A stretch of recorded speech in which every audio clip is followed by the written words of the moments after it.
July 31st, 1966. 4:30 p.m., the motor cruiser Darwin departs Mylor harbour, carrying 31 souls. The vessel is certified for 12.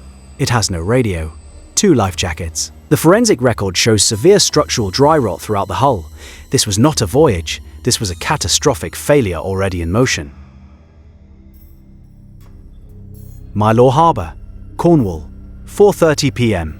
The MV Darwin is a 25-year-old ex-Admiralty timber picket boat, 13.5 meters long, 3.5 meter beam, 12.35 tons displacement, 2 Perkins P6 diesel engines, 29 passengers board, men, women, 8 children, plus skipper Brian Bown and 1 deckhand. Total, 31 people. The vessel's capacity certification, 12 persons maximum. This is the first systemic failure. The passengers are holidaymakers, families. They expect a pleasure trip to Fowey and return. 7 hours total. Calm waters, summer evening. They carry beach bags, cameras. 1 child holds a red bucket and spade. Another wears a yellow raincoat despite the clear sky. What they cannot see is the forensic record of the vessel itself. The hull contains severe dry rot. The timbers are compromised. Water has penetrated the grain. Fungal decay has reduced load-bearing capacity by an estimated 40 to 60%. Structural integrity is questionable at harbour, lethal at sea. A marine surveyor examining this hull would condemn it immediately. But no surveyor examined it. No inspection occurred. This is procedural bypass. The safety equipment inventory: 2 life jackets for 31 people. No radio transmitter, no distress flares, no emergency location beacon, no lifeboats, no flotation devices beyond 2 canvas vests stored in a locked compartment below deck. This is the second systemic failure. The boat's owner, John Barrett, operates from Penryn. He knows the vessel's condition. Maritime regulations require life jackets for every passenger. He knows the capacity limit. He accepts payment for 31 passengers anyway. Profit over protocol. The skipper, Brian Bown, is presented with the passenger manifest. 31 names. He boards them one by one. Families descend the gangway. Children first. Adults carrying bags. The vessel sits lower in the water with each person. The waterline rises. The freeboard, the distance from waterline to deck edge, shrinks. He proceeds with departure. This is the third systemic failure, but the timeline shows something else. The weather forecast for the English Channel that afternoon is benign. Light winds. Visibility good. The Met Office issues no warnings for the outbound voyage to Fowey. Barometric pressure is stable. Sea state calm. The Darlwyne clears the harbour at 4:30 p.m. The engines function normally. Exhaust plumes trail behind. The sea is glassy. Reflections of clouds on the surface. For the passengers, this appears routine. Some sit on the open deck. Others remain inside the cabin. The children wave at other boats. For the forensic analyst, the disaster is already underway. The vessel is a structural liability, carrying 258% of its certified capacity with 9% of required life-saving equipment. The voyage to Fowey is 14 nautical miles. Travel time? Approximately 2 hours at cruising speed. Expected arrival? 6:30 p.m. Expected return departure? 7 p.m. Expected return to Milo? 9 p.m. These timestamps will become critical. The Darwin reaches Fowey without incident. Passengers disembark briefly. Children play on the dock. Adults take photographs. Ice cream vendors work the harbour. The sea remains calm. The wind has not yet turned. At approximately 7 p.m., the return voyage begins. And the weather forecast changes between 4:30 p.m. and 7 p.m. The Met Office updates its marine forecast for the Western English Channel. New warning: force 7 to 8 gale developing. Southwest wind 35 to 40 knots. Wave height 4 to 6 meters. Immediate effect. This information reaches coastal stations. Harbour authorities receive it. Radio transmissions go out to vessels at sea. The Darlwyne has no radio. The passengers have no knowledge of the deteriorating conditions. They reboard at Fowey. Families tired from the day. Children sleepy. Some eat sandwiches. Others settle into seats for the return. Skipper Brian Bown begins the return voyage at 7 p.m. This is the fourth systemic failure. The wind arrives within 30 minutes of departure. Southwest gale, 38 knots sustained. Gusts to 45 knots. The sea surface transforms. Whitecaps form. Spray lifts from wave crests. The horizon darkens. The Darwin is a timber picket boat designed for harbour patrol and calm coastal waters. It has a low freeboard, minimal reserve buoyancy, no watertight compartments. The hull is a single open structure. If water enters, it floods the entire vessel. Wave height increases rapidly, 4 meters, then 5, then 6 in the troughs between swells. A 5-meter wave is approximately 16 feet from trough to crest. When it impacts a 13.5-meter vessel with compromised structural integrity and 258% overload, the physics are unambiguous. Each wave strike transfers kinetic energy directly into the hull. The dry-rotted timbers flex, seams open, caulking fails, water ingress begins at the bow. Then amidships, the bilge fills. The passengers are now experiencing conditions they were not warned about. No safety briefing, no life jackets distributed, no emergency protocol explained.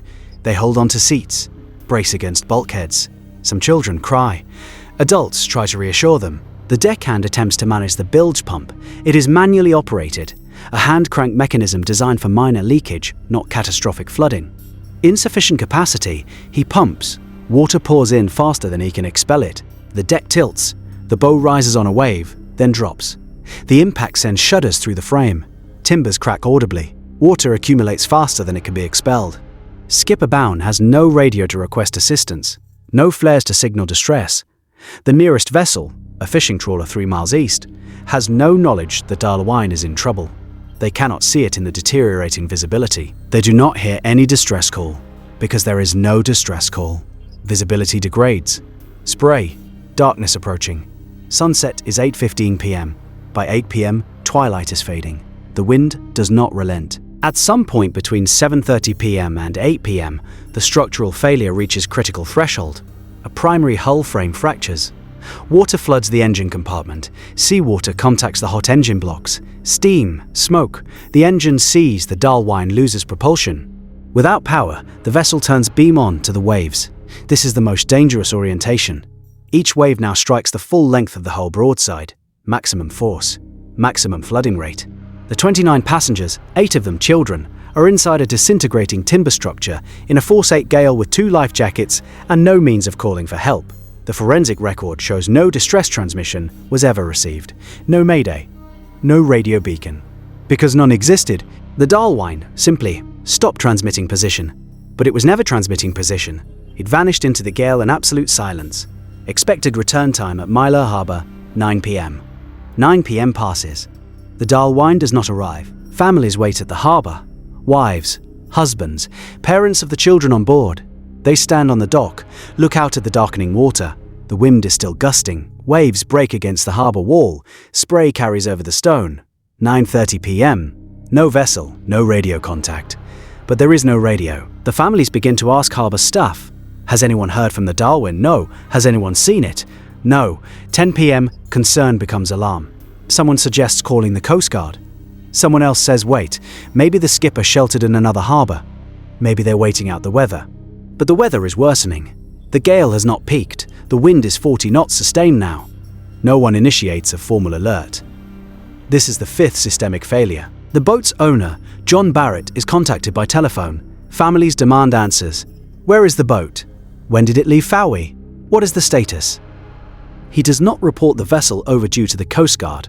Not at 10 p.m., not at 11 p.m. He tells families to wait. He offers no explanation for the delay, no contingency plan, no emergency procedure. Midnight. Still no official search and rescue operation. The vessel is now 3 hours overdue. The families are standing in the rain. The wind has not relented. Some are crying. Others are silent. 1 a.m. The families are now in acute distress. The vessel is 8.5 hours into its voyage. 4 hours overdue. Someone calls the Coast Guard directly.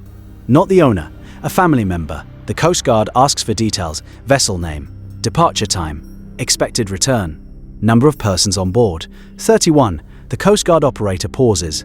31 people. No radio. Overdue in a Force 8 Gale. At 2:30 a.m., 9.5 hours after departure, 5.5 hours after expected return, the official search and rescue operation is finally launched. This delay is not explained in the forensic record. The procedural lapse is documented, but not justified. No one is held accountable for the hours lost. By 2:30 a.m., the Darwin has been missing in Force 8 Gale conditions for over 7 hours. In water temperature of approximately 14 degrees Celsius, survival time for an unprotected human is 60 to 90 minutes maximum. Even if passengers escaped the sinking vessel, hypothermia would have claimed them by 10 p.m., possibly earlier. Children lose heat faster. Within 30 minutes for the youngest, the search begins in darkness.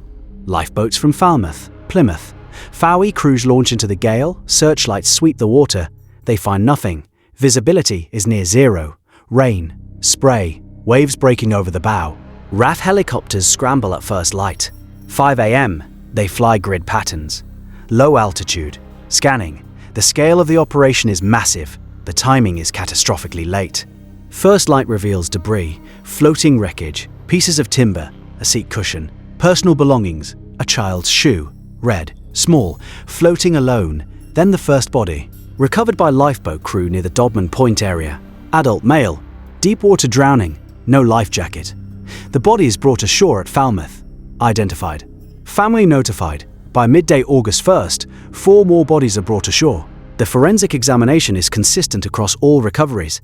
Deep water drowning. No traumatic injuries suggesting explosion or collision. No burns. No fractures. The vessel simply flooded and sank. Over the following days, 7 more bodies are recovered.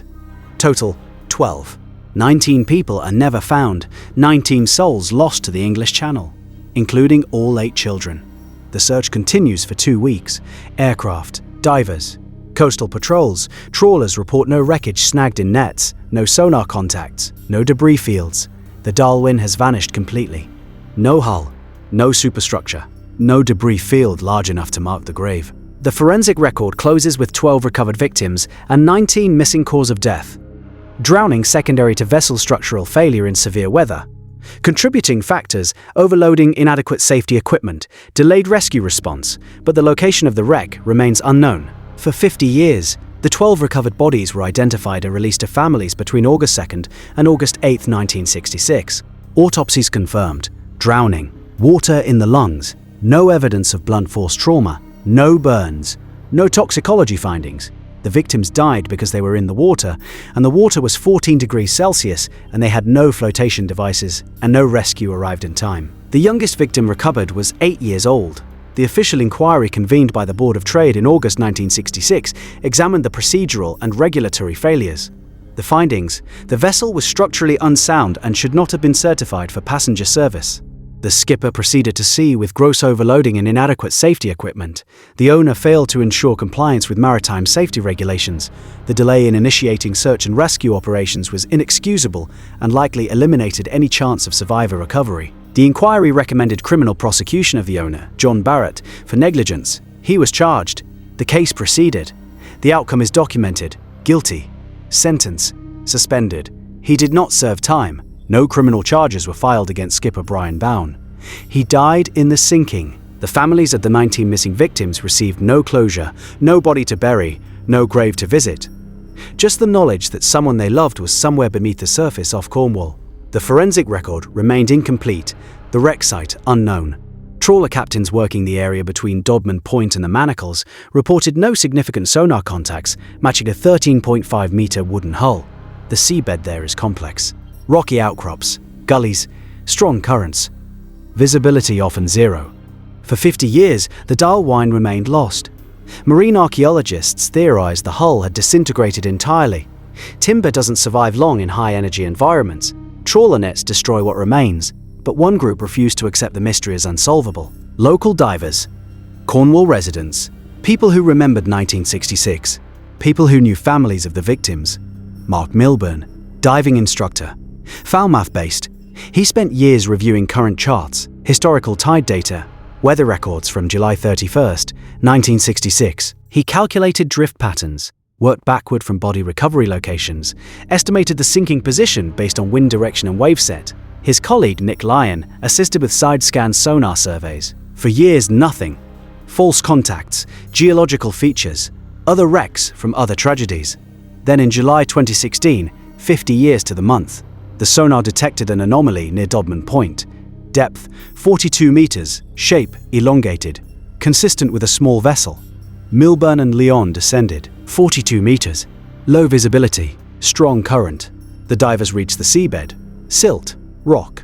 Then timber frames, ribs of a hull, heavily damaged, fragmented, but unmistakably a wooden boat approximately 13 meters in length. Milburn measures the beam, 3.5 meters. This matches the Darwin specifications exactly. They photograph the wreckage, the timbers are shattered, torn. The damage is not consistent with a single catastrophic impact. It's consistent with repeated trauma. Trawler nets. For 50 years, heavy-duty fishing nets have dragged across this site. Each pass tears more of the structure apart. Metal cables, heavy chains, designed to scrape the seabed for fish, they scrape the